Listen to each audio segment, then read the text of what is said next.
El COVID-19 ha provocado una emergencia sanitaria y una crisis económica de proporciones nunca vistas.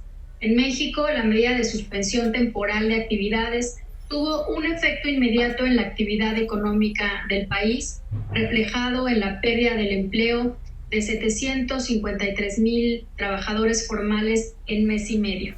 Además, de acuerdo con datos de la primera encuesta telefónica de ocupación y empleo del INEGI, al menos 12 millones de personas dejaron de laborar y perdieron sus ingresos en el primer mes de la emergencia sanitaria. Los más afectados, sin duda, han sido los trabajadores informales, con una caída del 36%. Ahí contamos a las trabajadoras del hogar, a las y los comerciantes ambulantes, a las meseras y meseros, los pequeños negocios, entre muchos otros trabajos. Estas cifras confirman un panorama muy desalentador para la economía de las familias de nuestro país en los próximos meses.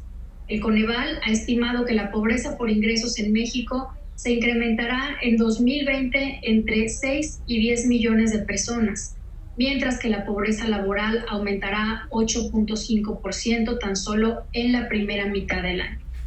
Para combatir este grave escenario, diversos organismos e instituciones como el propio Coneval han expuesto tanto la necesidad de ampliar y fortalecer las medidas emergentes a partir de los programas prioritarios existentes del gobierno federal, como la de implementar medidas adicionales para respaldar a quienes han perdido su empleo y a los sectores de la población más expuestos.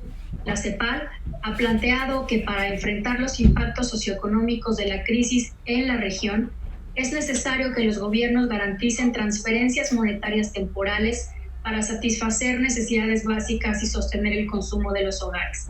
Ello, abro comillas, será crucial para lograr una reactivación sólida y relativamente rápida, cierro comillas.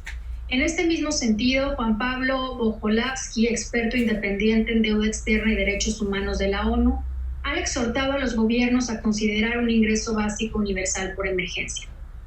En ese sentido, las iniciativas que hoy presento a nombre de las y los legisladores de ambas cámaras del Congreso de la Unión, pertenecientes a los grupos parlamentarios del PAN, del PRI, de Morena, del Movimiento Ciudadano y del PRD, tienen como objetivo incorporar en la Constitución el derecho a un ingreso mínimo vital de emergencia. De igual forma, buscamos regular en la Ley General de Desarrollo Social el ejercicio de ese derecho. El propósito es garantizar el bienestar de las y los mexicanos cuando por casos fortuitos o de fuerza mayor, como lo es la actual pandemia, se vea mermado o suprimido por completo el ingreso económico de las familias. Las iniciativas que presento el día de hoy van en el mismo sentido de dos puntos de acuerdo que en abril y mayo presentamos más de 120 legisladoras y legisladores de 6 grupos parlamentarios, y en el de las iniciativas presentadas por Movimiento Ciudadano, Morena y PRD. Estas iniciativas se suman al llamado reiterado que hemos hecho al Poder Ejecutivo para adoptar un ingreso mínimo vital de emergencia, que respalde a quienes más lo necesitan, al mismo tiempo que desde nuestro ámbito proponemos la vía legislativa para que se lleve a cabo.